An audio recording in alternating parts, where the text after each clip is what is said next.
সাল্লাল্লাহু আলাইহি ওয়াসাল্লামের পিছনে আদায় করলেন। সুবহানাল্লাহ।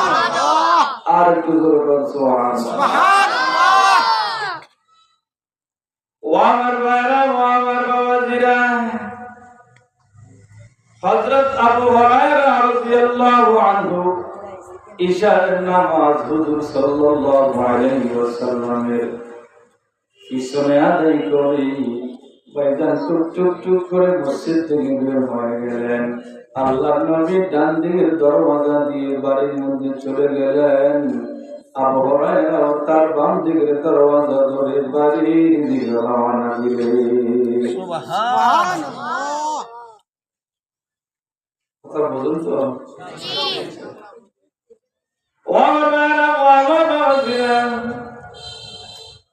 হুজুর সাল্লাল্লাহু আলাইহি ওয়াসাল্লাম ডান দিকের দরওয়াজা ধরে বাড়ির মধ্যে চলে গেলেন।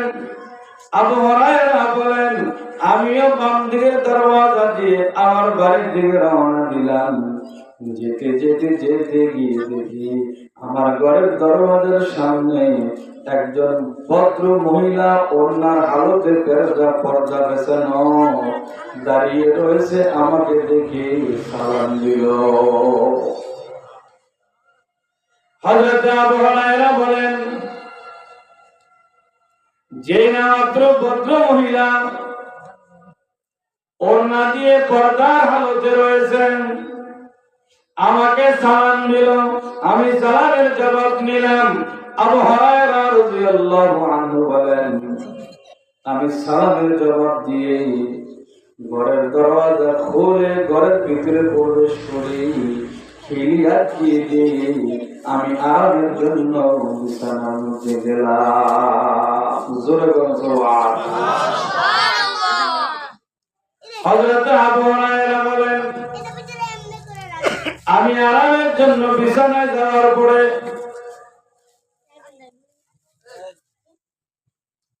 ঘরের বাহির থেকে দরওয়াজার মধ্যে বারবার কে যেন আঘাত করতেছেন। আমি ঘরের দরওয়াজা খুলে নজর করে দেখি ওই মহিলা দাঁড়ায় আছে।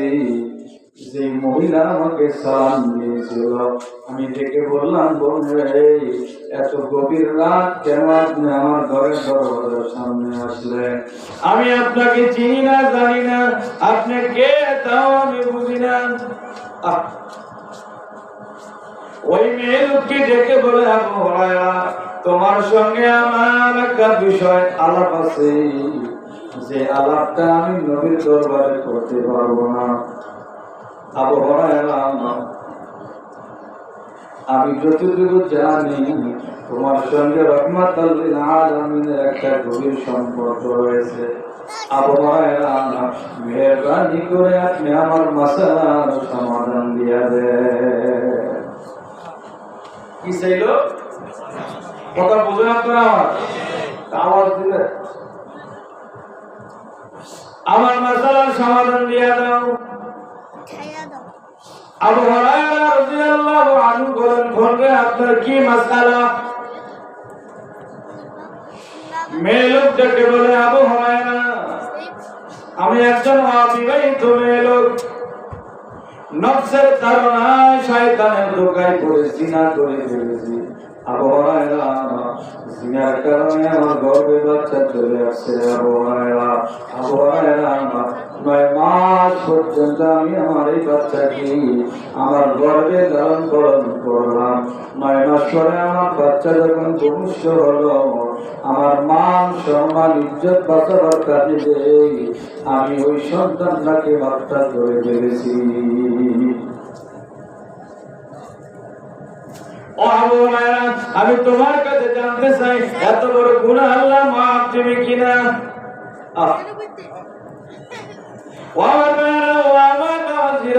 আবু হুরায়রা রাদিয়াল্লাহু আনহু ডেকে বলেন, বোন রে, তুমি একদিক দিয়ে অবিবাহিত মেয়ে লোক,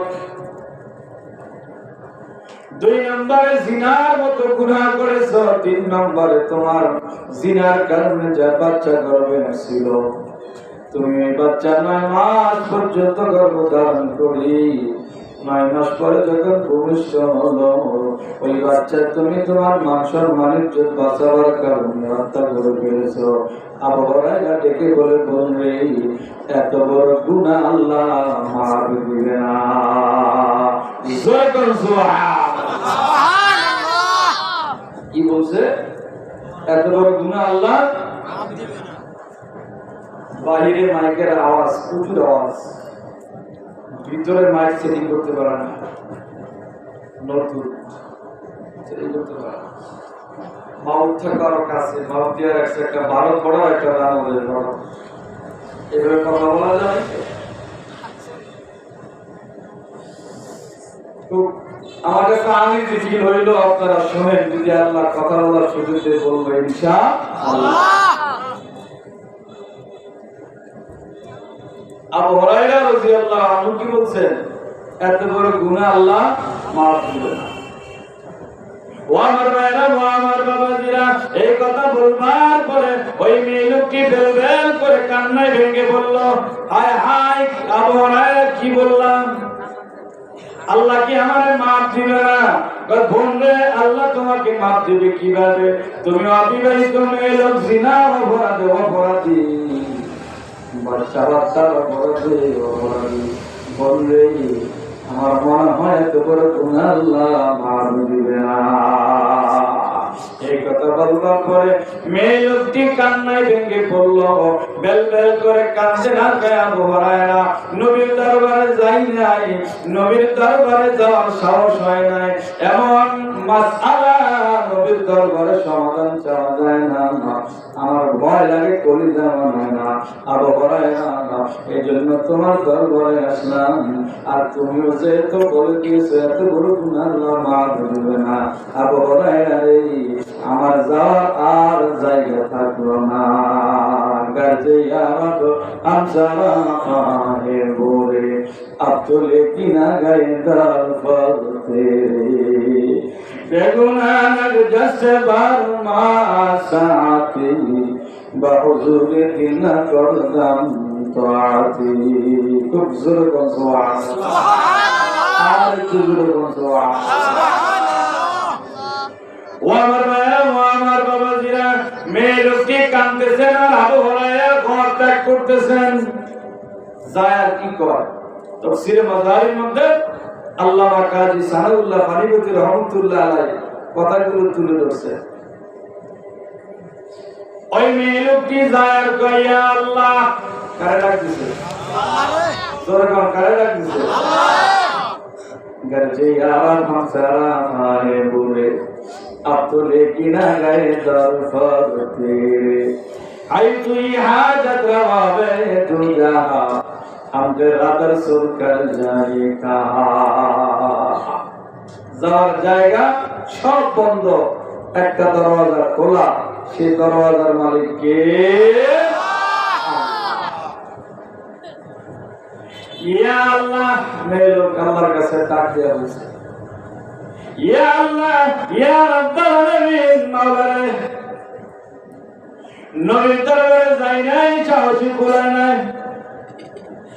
অবশেষ বড় আশা নিয়ে আবু হুরায়রা দরবারে আসছিলাম। আবু হুরায়রা আমাকে বলে দিয়েছে আপনি নাকি এত বড় গুনাহ মাফ দিবেন না। ইয়া আল্লাহ, ইয়া রাব্বাল আলামিন, মাওলা রে, আপনি না গফফারুল যুনুব, আপনি না সাত্তারুল গায়ব। ইয়া আল্লাহ, ইয়া রাব্বাল আলামিন, মাওলা, আপনার নবীর জবানে শুনেছি, আপনার নবীর পাক জবানে বলেছেন আপনি গফফারুল যুনুব, সাত্তারুল গায়ব। ইয়া আল্লাহ, মেহেরবানি করে কি আমাকে মাফ করে দেওয়া যায় না? আল্লাহ, আমি তো গুনাহগার, অপরাধ আসামি, আমি এখন বুঝতে পারছি আমার এই কাজগুলো করা ঠিক হয় নাই। আল্লাহ, আপনার দরবার থেকে আপনি আমাকে ভাগাইয়া দিন না, তাড়াইয়া দিন না। আপনি যদি ভাগাইয়া দেন, তাড়াইয়া দেন, আমি কার দরবারে যাব? মেয়ে লোক আল্লাহকে ডাক দিতেছেন আর কাঁদতেছেন, আর আবু হুরায়রা বাড়ি থেকে চলে যাইতেছেন। হযরত আবু হুরায়রা রাদিয়াল্লাহু আনহু বলেন, আমি ঘরের দরজার খিলি 2 হাত দিয়ে মজবুত করে ধরে তাকায়া থাকলাম, নজর করে তাকলাম, যতদূর পর্যন্ত মেয়ে লোকটাকে দেখা গিয়েছে আমি আবু হুরায়রা ততদূর পর্যন্ত তাকায় রয়েছি। মেয়ে লোকটি যখন আমার চোখের আড়াল হয়ে গেল, আমি তখন দরজা খুলে আটকিয়ে ঘরের মধ্যে আসলাম, আরামের জন্য বিছানার মধ্যে গেলাম। কিন্তু হায় হায়, আমার সারা রাত্রের মধ্যে ঘুম হচ্ছে না। একবার এপিক ওপিক করে সময় কাটাচ্ছি, বারবার শুধু ওই মেয়ে লোকের কান্নার আওয়াজ আমার কানের মধ্যে বাড়ি খায়, আর মেয়ে লোকের বিলাপের দৃশ্যগুলি আমার চোখের মধ্যে বাড়ি খায়। আমার ঘুমাইতে দেয় না, আমি সারা রাত্রি পর্যন্ত ঘুমাইতে পারলাম না। শুধু একটা চিন্তা করলাম, মেয়ে লোকটি আমার কাছে বড় আশা নিয়ে আসছিল, আমি সমাধান ঠিক দিলাম না বেঠিক দিলাম, সঠিক দিলাম না বেঠিক দিলাম। যেরকম সুবহানাল্লাহ। কথা বুঝুন তো? খেলা সবার দিকে আপনাদের আগ্রহ থাকলে আমি সামনে বাড়াবো।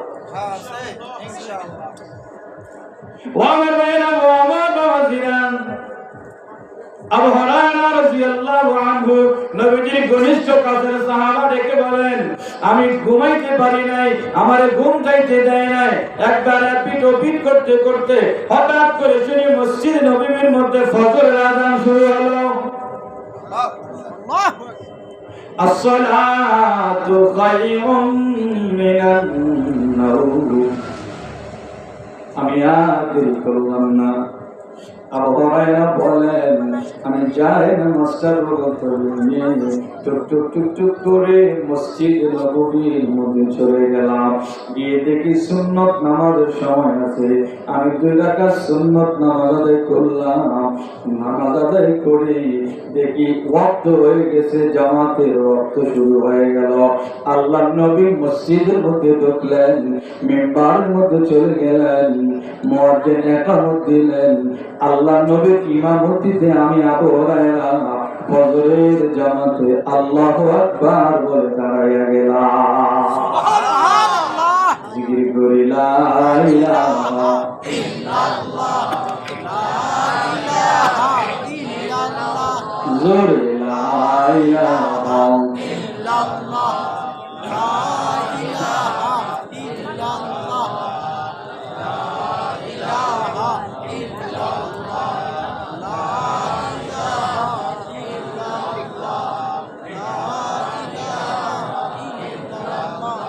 লা ইলাহা লা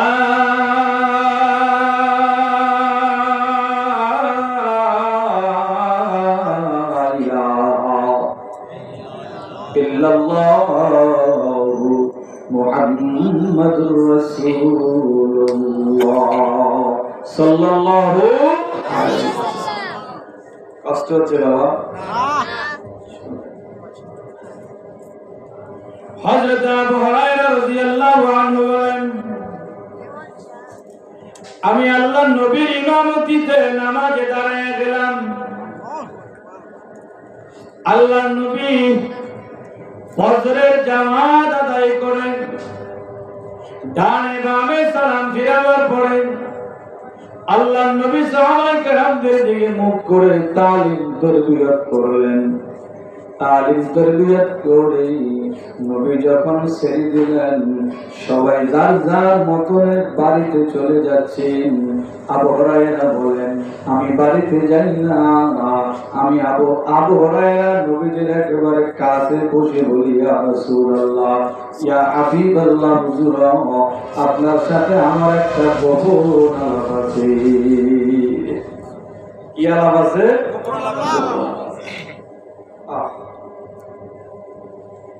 আল্লাহ নবী ডেকে বলেন, আবু হুরায়রা, কি তোমার এমন কি গোপন আলাপ? আবু হুরায়রা রাদিয়াল্লাহু আনহু বলেন, ইয়া রাসূলুল্লাহ, ইয়া হাবিবাল্লাহ, হুজুর গতকাল রাতে ঈশার নামাজ আমি আপনার পিছনে আদায় করলাম। ঈশার নামাজ আমি আপনার পিছনে আদায় করে আপনি ডান দিকের দরওয়াজা দিয়ে ঘরের মধ্যে চলে গেলেন। হুজুর আমিও বাম দিকের দরওয়াজা দিয়ে আমার বাড়ির মধ্যে চলে গেলাম। যেতে যেতে যেতে যেতে গিয়ে দেখি একজন ভদ্র মহিলা করোনার হালতে, পর্দার হালতে আমার ঘরের গাটার মধ্যে দাঁড়ায় আছে। মেয়ে লোকটি আমাকে সালাম দিল, আমি সালামের জবাব নিয়ে ঘরের মধ্যে ঢুকে গেলাম। মেয়ে লোকটি বারবার আমার ঘরের দরওয়াজা আঘাত শুরু করলো। হুজুর আমি ঘরের দরওয়াজা খুলি মেয়ে লোকটিকে জিজ্ঞাসা করলাম, বোন রে তোমার পরিচয় আমি জানি না, তুমি কেন আমার ঘরের দরওয়াজায় আসলা? ইয়া রাসূলুল্লাহ, ইয়া হাবিবাল্লাহ, হুজুর ওই মেয়ে লোকটি আমাকে ডেকে বলেন, আবু হুরায়রা তোমার কাছে আমি আসছি একটা মাসালার সমাধানের জন্য। আবু হুরায়রা আমি একদিক দিয়ে অবিবাহিত মেয়ে লোক, অপর দিক দিয়ে জিনা করেছি, জিনার কারণে আমার গর্ভে বাচ্চা আসছে। আবু হুরায়রা ওই বাচ্চা 9 মাস পর্যন্ত আমি আমার গর্ভে লালন পালন করেছিলাম। 9 মাস পরে যখন বাচ্চা ভূমিষ্ঠ হলো, আমার মান সম্মান ইজ্জত বাঁচাবার তাগিদেই আমি সন্তানটাকে হত্যা করে ফেলেছি। আবু হুরায়রা রে এখন আমার মধ্যে অনুশোচনা চলে আসছে, আমার মধ্যে এখন ভয় ভীতি চলে আসছে। আবু হুরায়রা বলো তো এত বড় গুনাহ আল্লাহ মাফ দিবে কিনা? ইয়া রাসূলুল্লাহ, ইয়া হাবিবাল্লাহ, আমি বলে দিয়েছি ও বোন, তুমি জিনার অপরাধে অপরাধী, এরপরে তুমি বাচ্চা হত্যার অপরাধে অপরাধী, এত বড় গুনাহ আল্লাহ মাফ দিবে না। ইয়া রাসূলুল্লাহ, ইয়া হাবিবাল্লাহ, এই কথা বলার পরেই মেয়ে লোকটি বেলবেল করে কান্নায় ভেঙে পড়লো আর শুধু বিলাপ করতে করতে আমার বাড়ি ত্যাগ করলো। হুজুর আমি সারা রাতে ঘুমাইতে পারি না, শুধু মেয়ে লোকের কান্নার আওয়াজ আমার কানের মধ্যে আসতেছিল, মেয়ে লোকের বিলাপের দৃশ্যগুলি আমার চোখের মধ্যে ভাসতেছিল। হুজুর আমি সমাধান ঠিক দিলাম না বেঠিক দিলাম আপনার কাছে জানতে চাই।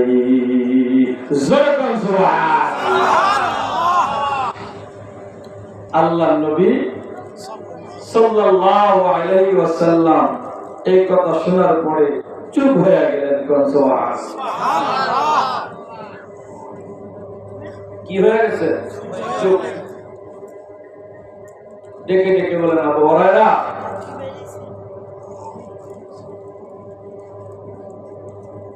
মাফ করবেন কি করবেন না কে জানেন? আল্লাহ। আর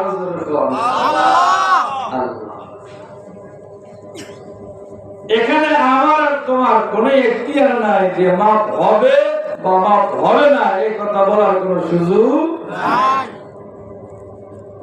তবে ধৈর্য ধরো, দেখি উপর থেকে কোন টেলিফোন আসে কিনা। আর কুজুর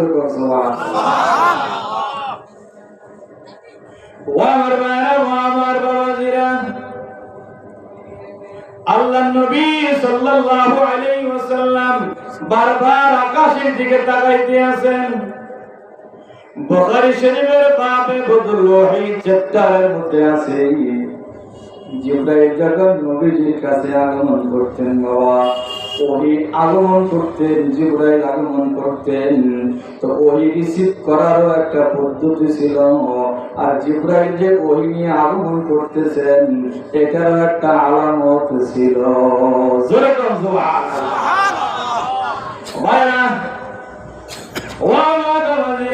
আল্লাহ নবী ডেকে বলে, আবু হুরায়রা রে ভয়ের কারণ নাই, আমার কাছে মেসেজ আসছে জিবরাইল আগমন হবে। সুবহানাল্লাহ। মুহাম্মাদের গেলনা গোপতা কানা গোপতা জিবরাইল, জিবরাইল আর গেলনা গোপতা কানা গোপতা রব্বুল জলিল। আবু হুরায়রা ভয়ের কোনো কারণ নাই, চিন্তার কোনো কারণ নাই, আমি দেখতেছি জিবরাইল আসতেছে। বলতে না বলতে হযরত জিবরাইল হাজির, চিল্লায়ে এখন সুবহানাল্লাহ। আল্লাহ নবী বুঝতে পারছেন জিবরাইলের আগমন কেন ঘটল। নবী আমার ডেকে বলে, বা জিবরাইল আমিন রে, কি ব্যাপার এই টাইমে? বলে, ইয়া রাসূলুল্লাহ, ইয়া হাবিবাল্লাহ, হুজুর আপনার মধ্যে আর আবু হুরায়রার মধ্যে আলাপ আলোচনা হচ্ছিল, এই রিপোর্ট কিন্তু আমার আল্লাহর কাছে চলে গেছে। আর যখন সুবহানাল্লাহ, আপনার মধ্যে আর আবু হুরায়রার মধ্যে কথা হচ্ছে, এই রিপোর্ট আমার আল্লাহর দপ্তরে চলে গিয়েছে। আল্লাহ রাব্বুল আলামিন ওই মেয়ে লোকের ব্যাপারে স্বয়ং আমাকে আয়াতে কারিমা নিয়ে আপনার দরবারে পাঠালেন। আমার তেলাওয়াতকৃত আয়াত, ইল্লা মান তাবা ওয়া আমানা ওয়া আমিলা আমালান সালিহান ফাউলাইকা ইউবাদদিলুল্লাহু সাইয়্যাতিহিম হাসানাত। বলুন, ওয়া কানাল্লাহু গফুরুর রহিমা। যেরকম সুবহানাল্লাহ। ইয়া রাসূলুল্লাহ, ইয়া হাবিবাল্লাহ, হুজুর দেখেন কি অবস্থা। গতকাল রাতে মেয়ে লোকটি আবু হুরায়রার ঘরের দরজার কাছে আসছিল। আবু হুরায়রার কাছে সমাধান চেয়েছিল। আবু হুরায়রা সমাধান না দিয়া বলেছেন, এত বড় গুনাহ আল্লাহ মাফ দিবে না।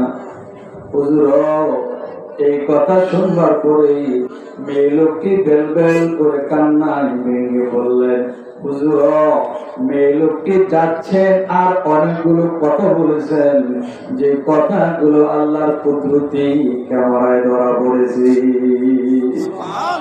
হুজুর কইলেন না সুবহানাল্লাহ? মেয়ে লোকটি কি কইছে? ইয়া আল্লাহ, ইয়া রাব্বাল আলামিন, মাওলারে আমি এমন কি গুনাহ করলাম তুমি মাফ দিতে পারবে না? তোমার নবীর পাক জবানে শুনেছি তুমি গফফারুয যুনুব সাত্তারুল উয়ুব, তুমি না দয়ালু, দয়াবান, মেহেরবান আল্লাহ। তুমি ইচ্ছা করলে আসামিকে মাফ করে দাও, দরবার বলবার কেউ নাই। তুমি ইচ্ছা করলে ভালো মানুষকে আক্রান্ত করো, পাকড়াও করো, সেখানে দরবার বলবার কেউ নাই। ইয়া আল্লাহ, ইয়া রাব্বাল আলামিন, মাওলারে তোমার নবীর সাহাবা আবু হুরায়রা বলেছে, এত বড় গুনাহ নাকি তুমি মাফ দিবা না? আল্লাহ নবীর দরবারে যাই নাই, সাহসে চলে নাই। আবু হুরায়রা দরবার থেকে আসছি, আমারে তাড়াইয়া দিয়েছে। আল্লাহ তুমি তোমার দরবার থেকে আমারে ভাগাইয়া দিও না। লা তুমিদ দিল মে হায় জলওয়াদা, ला तो उम्मीद दिल में है जलवादार, हाथ उठाती शर्म आती है मगर, हाथ उठाती शर्म आती है मगर। या रसूल अल्लाह, या हबीब अल्लाह, আপনার নবী আপনার সাহাবী আবু হুরায়রা ওই মেয়ে লোকের বাহ্যিক সুরত দেখছে, কান্নাকারি দেখেছে। আল্লাহ রাব্বুল আলামিন ওই মেয়ে লোকের বাহ্যিক সুরত দেখেন নাই, তার কলবের দিকে তাকাইয়া ছিল। যেরকম সুবহানাল্লাহ। আল্লাহ কি বান্দার চেহারা দেখে? কথা বলেন না কেন? চেহারা দেখে, শাস্ত্র দেখে, কোন বংশের তা দেখে, কত টাকার মালিক তা দেখে, কয়তলা বিল্ডিং এর মালিক তা দেখে, কয়টা দোকান আছে তা দেখে। ইন্নাল্লাহা লা ইয়ানজুরু ইলা সুওয়ারিকুম ওয়া আমওয়ালিকুম ওয়ালাকিন ইয়ানজুরু ইলা কুলুবিকুম ওয়া আমালিকুম। আল্লাহর হাবিব হাদিস শরীফের মধ্যে বলেন, আল্লাহ রাব্বুল আলামিন বান্দার চেহারা স্বরূপ দেখেন না, আল্লাহ রাব্বুল আলামিন বান্দার ধন সম্পদ দেখেন না, আল্লাহ রাব্বুল আলামিন বান্দার বাড়ি গাড়ি দেখেন না, মান সম্মান দেখেন না। আল্লাহ বলেন আমি তো বান্দার কলবের দিকে তাকায়া থাকি, বান্দার কলব কি কম হয়, বান্দার কলবের মধ্যে কোন আমলটা আছে, কোন ধ্যান ধারণা আছে, বান্দার কলব যা বলবে ওটাই আমি আল্লাহর দরবারে সাক্ষী হয়ে যাবে। দেখেন না মুসা আলাইহিস সালাম তুর পাহাড়ে রওনা দিয়েছে, সুবহানাল্লাহ। কষ্ট হচ্ছে আপনাদের? মুসা আলাইহিস সালাম কই রওনা দিয়েছে? তুর পর্বতে। উঠা বসা করবেন না, আমি একেবারে খুব সংক্ষেপ করতেছি। আমি যে আয়াতের আলোচনা নিছি মিনিমাম 3 থেকে 4 ঘন্টা আলোচনা করি, এরপরে একটু বুঝে আসবে। বসেন, অল্প সময় শেষ।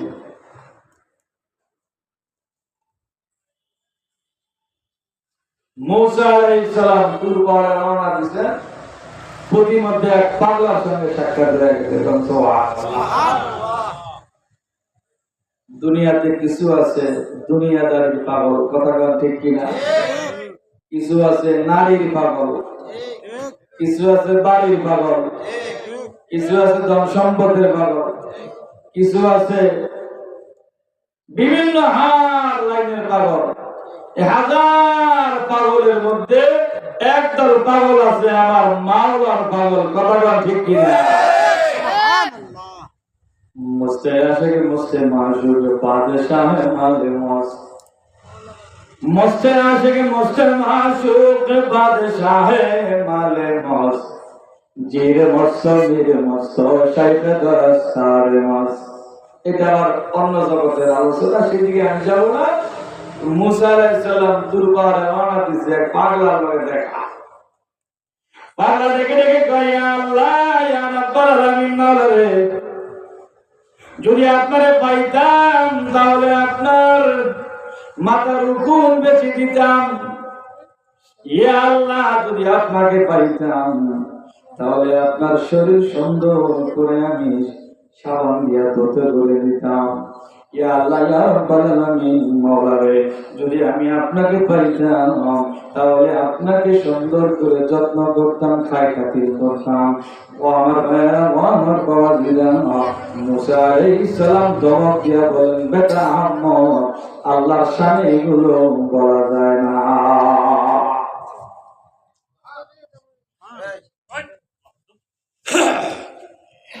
আল্লাহর শানে এগুলি বলা যায় না। পাগলা কয়, আপনি জামানার নবী মুসা, আপনি যদি বলেন এগুলি আল্লাহর শানে বলা যায় না, তাহলে আমি আর বললাম না, না বলিও না। পাগলা এটা কয় না, আমি বললাম না, আপনি আমার নবী, আপনি জামানার পয়গম্বর মুসা, আপনি যদি বলেন এগুলি আল্লাহর শানে বলা যায় না, আমি আর এগুলি বললাম না। পাগলা বেটাকে ধমক দিয়া বাবা মুসা আলাইহিস সালাম তুর পর্বতে এসে ওয়া কাল্লামাহু রাব্বুহু দিছে, আল্লাহকে, মুসা তুমি হাজির, আমিও আল্লাহ হাজির। মুসা পয়গম্বর কথা শুরু করেছে। আল্লাহ বলে, মুসা রে, কথা বলার আগে একটা কথা শোনো, প্রতিমধ্যে কানটা ভালো করো না। আল্লাহু আকবার কর। আল্লাহু আকবার। প্রতিমধ্যে কানটা ভালো করো না, কে কয়? আল্লাহ। আরো জোরে কর, আল্লাহ। আল্লাহ আল্লাহ আল্লাহ। ওই পাগলার খবর আরশে আজিম পর্যন্ত চলে গেছে। আল্লাহু আকবার কর। আল্লাহু আকবার। রাস্তার হকে বইসা পাগলা বেটা আরশে আজিম পর্যন্ত কাফেলা লেগেছে। আল্লাহু আকবার, আল্লাহু আকবার। আল্লাহ তাআলা মুসার কাজটা বেশি ভালো করে না। মুসা পয়গম্বর দেখে বলে, ইয়া আল্লাহ ইয়া রাব্বাল আলামিন, মাওলা রে, রাস্তার মধ্যে আবার কি কামটা করলাম না। আল্লাহ কয়, তুমি কি কোনো পাগলারে ধমক দিছিলা? কয়, একটা পাগলারে ধমক দিছিলাম। পাগলা বেটা কয়, আল্লাহ তোমারে পাইলে বলে সুন্দর করে গোসল করাইয়া দিবে, তোমারে পাইলে হুকুম বেশি দিবে, তোমারে পাইলে সুন্দর করে পরিবারই করবে। আল্লাহ তোমার সামনে এগুলি যায় না, এই জন্য আমি ধমক দিয়েছিলাম। ওই আমাদের সয়ে মুসা আজ কথা, ওই আমদ সয়ে মুসা আজ খোদা, বন্দারায় মারা চেরা কর দি জুদা, तो बराए वस्ल करदन आमुदी मैं बराए वस्ल करदन आमुदी तो बराए वस्ल करदन आमुदी मैं बराए वस्ल करदन आमुदी ओ मुसरे তুমি তো আমার বান্দার চেহারা দেখছো, তুমি তো আমার বান্দার কলব দেখো নাই, তুমি আমার বান্দার মুখের আওয়াজ দেখছো, বান্দা কি কয় তুমি এগুলি শুনছো, কিন্তু আমি তো বান্দার সুরত দেখি নাই, আওয়াজের দিকে তাকাই নাই। আমি আল্লাহ রাব্বুল আলামিন সরাসরি বান্দার কলবের দিকে তাকাইছিলাম। दिल आईना तेरे दीदार का, दिल आईना तेरे दीदार का, सिर झुका तो देख लो तेरे जमाल। ज़ोर सुभान अल्लाह, और ज़ोर सुभान अल्लाह। भाईजान আমার করিতে 11টা, আপনারা কি দোয়া মোনাজাত নিয়ে আমার আর 20টা মিনিট সময় দিবেন ইনশাআল্লাহ? কথা কন্যা দেন দিবেন ইনশাআল্লাহ? দুই হাত দেখান তো, কথা দেখান, নারে তাকবীর, আল্লাহু আকবার। আল্লাহ কবুল করে বলেন আমিন। তবে লম্বা সময় এমন ওয়াজ করব না যে ওয়াজে আমিও ধরা খাবো আপনারাও ধরা খাবেন, এমন ব্যবসা ওয়াজ করতে রাজি না। এখানে এমন লোক আছেন যাদের গভীর রাত জাগার অভ্যাস নাই, ওয়াজ শোনার তালে ফিরে ওয়াজ শুনলেন, ফজরের নামাজ কাজা হয়ে গেল, কিয়ামতের মাঠে যদি আল্লাহ ধরে তখন কইবেন যে আল্লাহ আমার দোষ নাই, আনোয়ারুল্লাহ আব্বাসী হুজুরের দোষ, হুজুরে বেশি রাত করছে দেখে আমরা বয়া হয়েছি, এখন মাইক যা দিবেন হুজুরের লিস্টে দেন, আমার মাইরেন না।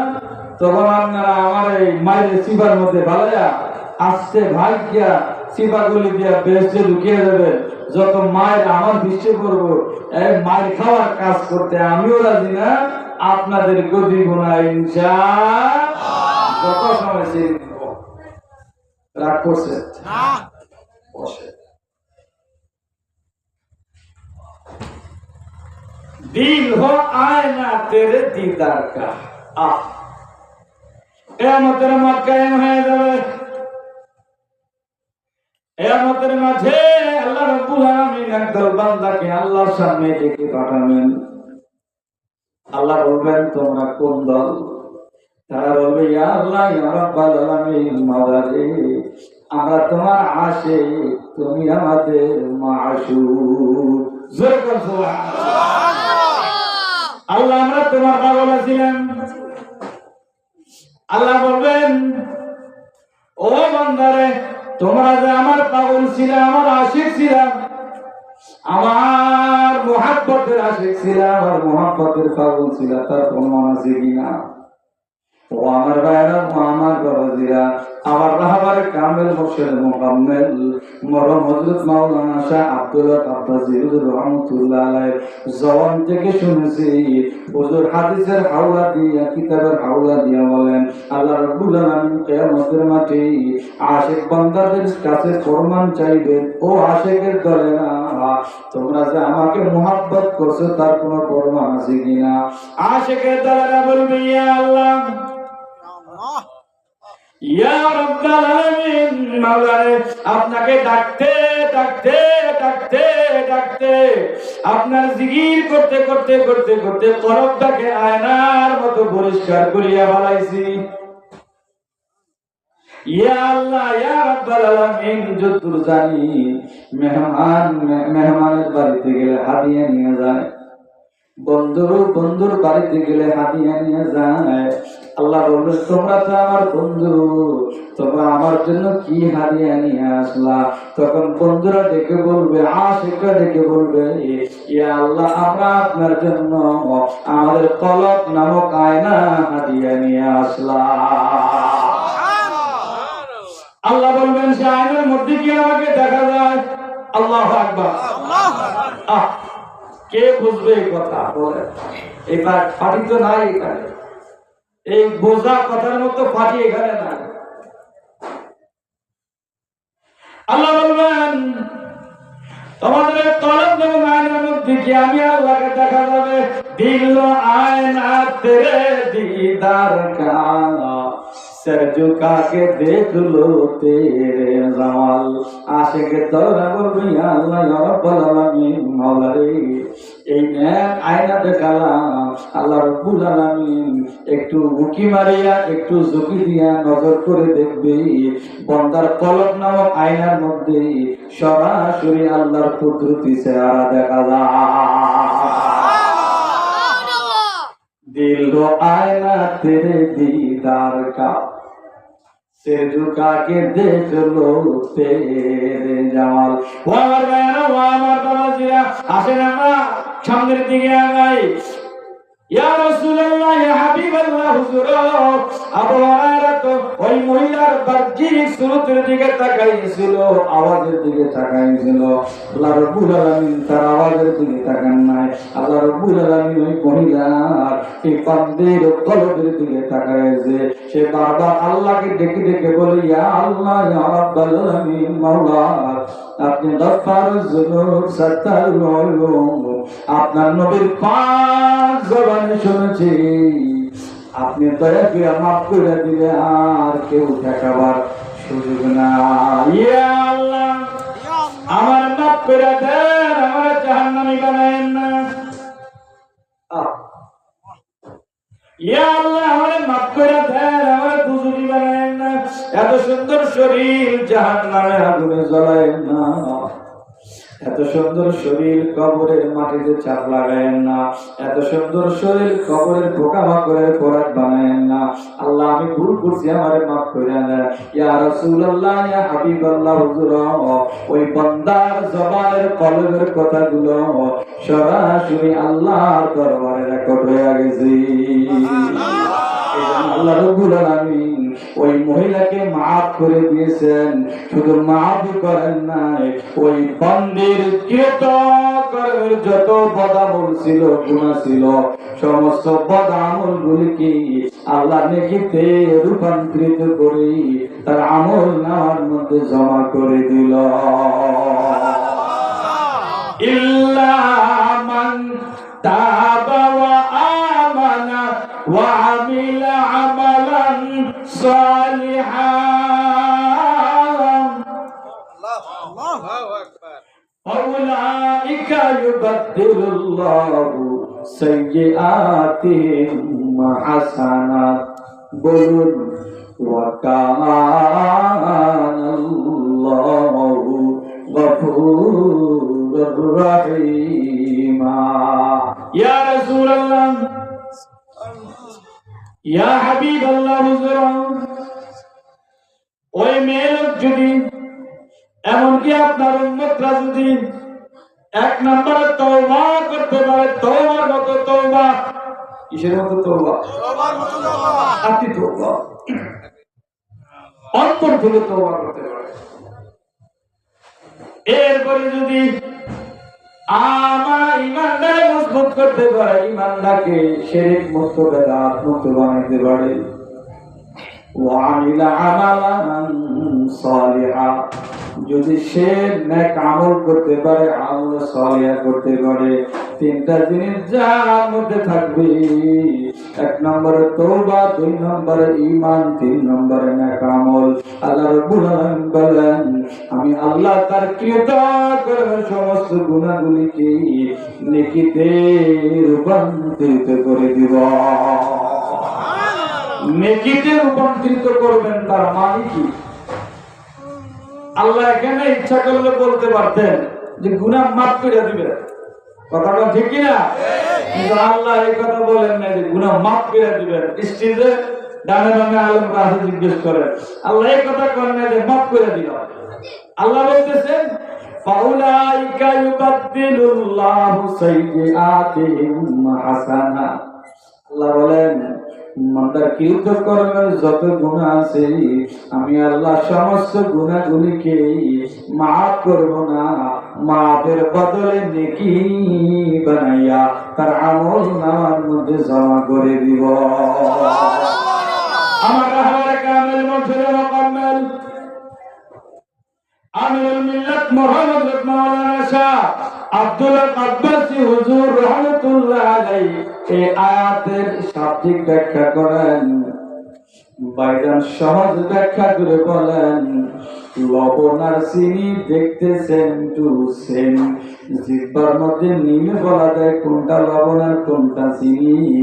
ফাউলাইকা ইউবাদদিলুল্লাহু সাইয়্যাতিহিম হাসানাত। তার মানে হলো, সহজ বাংলা ব্যাখ্যা হলো, লবণের বস্তা চিনি হয়ে যাওয়া।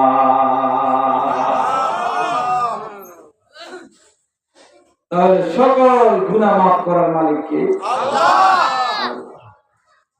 আবু হুরায়রা বলেন, ইয়া রাসূলুল্লাহ, আল্লাহ তার বান্দারে মাফ কইরা দেও, আমার আপত্তি নেই। আল্লাহ তার বান্দারে আযাব দেও, আমারও কোনো সমস্যা নেই। কিন্তু আল্লাহ বললেন মাফ না কইরা গুনাহগুলিকে নেকি বানাইয়া দিবেন, এই কথা কইল কেন? এটা আমার বুঝে ধরল না। আবু হুরায়রা নবীকে প্রশ্ন করে বলছে।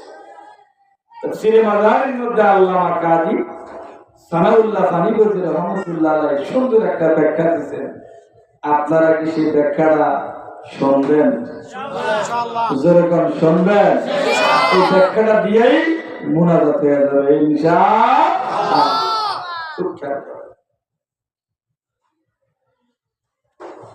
সফর করনেওয়ালা ভ্রমণ পিপাসু ব্যক্তি 6 মাসের খাদ্য নিয়ে ভ্রমণে বের হয়ে গেল। পানি খেজুর লুটান, এক কথায় মরুভূমি জায়গায় লম্বা পথ পাড়ি দিবে, লম্বা সফর। এজন্য 6 মাসের খানা নিয়ে বাবা তারা রওনা দিলেন। আল্লাহর বান্দা ঘোড়ার উপরে সওয়ার অথবা উটের উপরে সওয়ার। বাইজান উট নিয়ে মরুভূমি জায়গা দিয়া উট রওনা করলেন। যেতে যেতে যেতে হাজার হাজার মাইল অতিক্রম করলো। জোরে কোন সুবহানাল্লাহ। হাজার হাজার মাইল অতিক্রম। শরীরটা ক্লান্ত হয়ে গেল, একটু ঘুমের ভাব আসছে, তাই যায় নামাজটা বিছায়েন।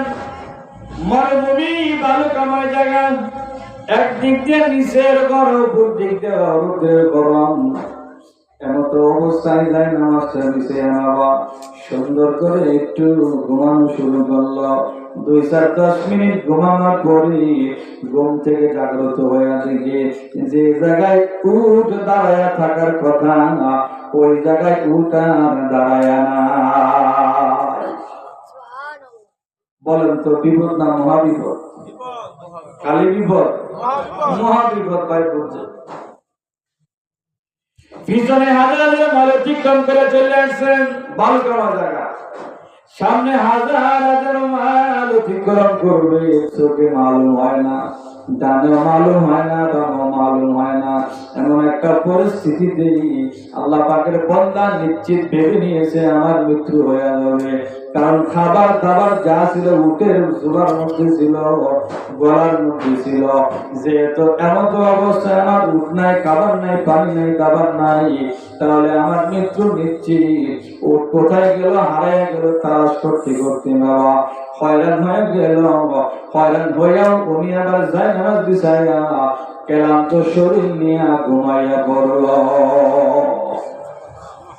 ঘুম থেকে জাগ্রত হয়ে দেখেন যে জায়গায় উট রাখছিল বহাল তবিয়তে উট ওই জায়গায় হাজির। এবার কিন্তু খুশি না মহা খুশি? খালি খুশি, মহা খুশি। এবার আল্লাহ পাকের ওই বান্দা মহা খুশিতে আল্লাহর কাছে মুনাজাত দিয়া বলছেন, ইয়া আল্লাহ, ইয়া রাব্বাল আলামিন, আপনার দরবার লক্ষ্য করে শুকরিয়া জানাই। আল্লাহ আপনি আমার গোলাম, আমি আপনার বান্দা। আপনি আমার গোলাম, আমি আপনার আল্লাহ। মানে শুকরের ঠেলা, খুশির ঠেলা, আনন্দের ঠেলা কি কইছে? আল্লাহ আপনি আমার গোলাম, আমি আপনার আল্লাহ। আপনি আমার বান্দা, আমি আপনার আল্লাহ। কি কোন ঠিক করছে? আল্লাহ লিখে না পথে আবেগে টেনে বলিয়া বলেছে আল্লাহ আমি হলাম আপনার আল্লাহ আর আপনি আমার বান্দা।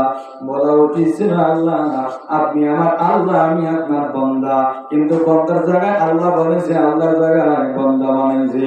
ও আমার ভাইরা, ও আমার বাবাজিরা, আল্লাহ নবী ডেকে বলেন আবু হুরায়রা শোনো, মরুভূমি জায়গার মধ্যে উঠায় মুসিবতের মধ্যে আছেন, উট পাওয়ার পরে মহা খুশির মধ্যে আছে, মহা খুশিতে আনন্দের চিত্তে আল্লাহকে শুকরিয়া জানাইতে গিয়া বন্ধে একটু ভুল করিয়ে পালাইছে। আল্লাহ কয় এটা ভুল না, এটা আমার কাছে ধরা পড়ে না, কারণ আমি তো বন্দার তলবির দিকে তাকাই। ও আমার ভাইরা, ও আমার বাবাজিরা, আল্লাহর নবী ডেকে বলে আবু হুরায়রা, আল্লাহ পাকের বান্দা গুনাহ করতে করতে করতে করতে আবার খাইতে খাইতে খাইতে খাইতে অন্যায় করতে করতে একেবারে জাহান্নামের পারস্য হয়ে গেছে, জাহান্নামের কর্নারে চলে গেছে রে বান্দা। এই বান্দা যখন আল্লাহর দরবারে ধরা দিয়েছে, আল্লাহর কাছে আত্মসমর্পণ করেছে, আল্লাহ না হয় গুনাহ মাফ না কইরা তার কৃত কর্মে গুনাহগুলোকে নেকি বানাইয়া দিয়েছেন। এতে আল্লাহ বেশি কিছু করেন না, যত সামান্য করেছেন আল্লাহ চাইলে এর চাইতেও বেশি করতে পারে। বন্দা যেমন খুশিতে আল্লাহর গোলাম পেয়ে বুঝছেন, আল্লাহ দেখছে তার বন্দা হারিয়ে গেছে আল্লাহর দরবার থেকে। নামাজ নাই, কালাম নাই, দোয়া নাই, যাকাত নাই, ফিতরা নাই, মাদ্রাসা নাই, মসজিদ নাই, আলেম ওলামা নাই, এমন এক পার্টি আছে না? এই বন্দা যখন আবার নামাজ কালাম ধরছে, আলেম ওলামার পিছনে পিছনে হাঁটে, মাদ্রাসা মসজিদের সঙ্গে যোগাযোগ মহব্বত রাখি, আল্লাহ বলেন এই বন্দা তো হারিয়ে গেছিল, আবার আমার দরবারে আমার রাস্তায় ফিরিয়ে আসছি, আমি আল্লাহ নয় সৌজন্য বোধ মনে করিয়া তার গুনাহ মাফ না করিয়া গুনাহগুলিকে নেকি বানাইয়া দিলাম। ফাউলাইকা ইউবাদদিলুল্লাহু সাইয়্যাতিহিম হাসানাত ওয়া কানাল্লাহু গফুরুর রহিম।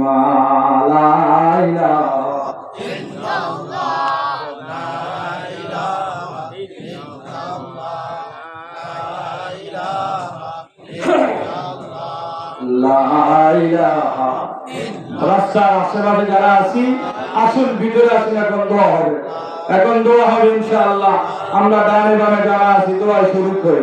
লা ইলাহা ইল্লাল্লাহ, লা ইলাহা ইল্লাল্লাহ, লা ইলাহা ইল্লাল্লাহ, লা ইলাহা ইল্লাল্লাহ, লা ইলাহা ইল্লাল্লাহ, লা ইলাহা ইল্লাল্লাহ, লা ইলাহা ইল্লাল্লাহ, লা ইলাহা ইল্লাল্লাহ, লা ইলাহা ইল্লাল্লাহ, লা ইলাহা ইল্লাল্লাহ, লা ইলাহা ইল্লাল্লাহ,